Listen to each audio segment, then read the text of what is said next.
Here we are with James Bain, the creator of Charmallows, which are a vegan marshmallow, right?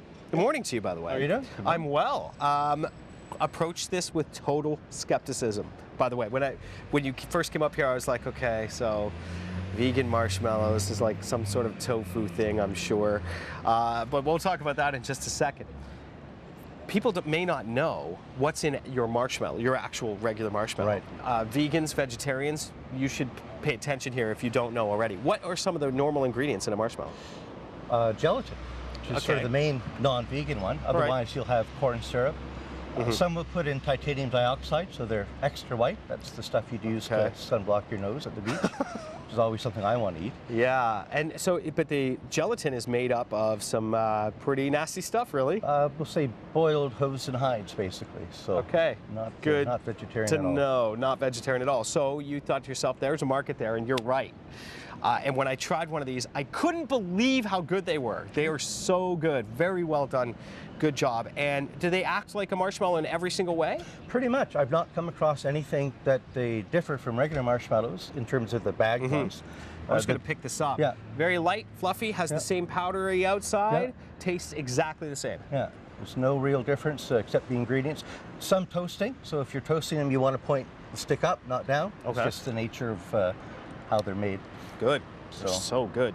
So to prove, right here, the best thing ever. Yeah, let's. Proof in concept. Right, obviously. We have vegan s'mores. Vegan s'mores. And we'll get the blowtorch started. You could do this over a campfire, of course. There we go. You can't see the flame, but I can hear it. Yep. So I've talked to a lot of people who did a lot of marshmallow toasting in their lives. And there's a whole other almost, I don't know, subculture of people who are absolute experts in terms of what they think you need to do when you're doing a marshmallow. Right. So I'm using a torch here that's a little hotter than the average campfire. Gotcha. But we kind of want to get there. So with this, what you need for s'mores, you basically need graham crackers, which we have. It smells unbelievably good. You need to have a very hot marshmallow. That's key. You have to have an extremely hot marshmallow. You need to have that molten, and you want the chocolate to melt. So you put it down, and then you smash it. The smush of the s'mores. Oh, look at that. There you go. So for people who maybe not born vegan or vegetarian, and might have remembered these from their youth. Yeah, thank you. These are basically it. The only thing to sort of be concerned about is it's a little hard to source vegan graham crackers, you'd think, but they contain honey, which is also I made those. There's other companies that make them, but you can also use any sort of vegan cookie. But just for the authenticity, I whipped up a batch last night. So delicious. Yeah. Unbelievable. Great, thanks.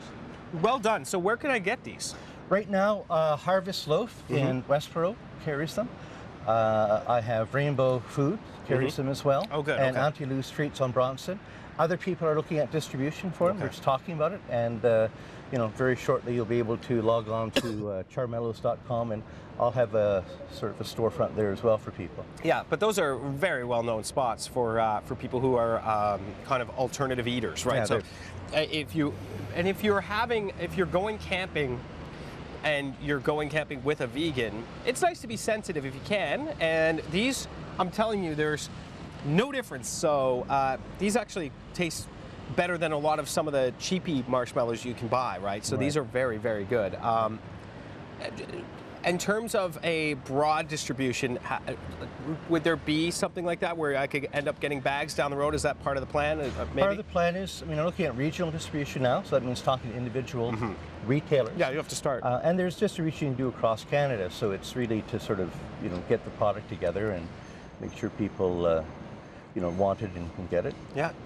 James, this is awesome. Thank you so much for doing that. I know that vegans out there are all praising you for this, because it's one of those things that if you're a true vegan and you knew about marshmallows, you haven't had one in a long time. They're dying for it. Well done.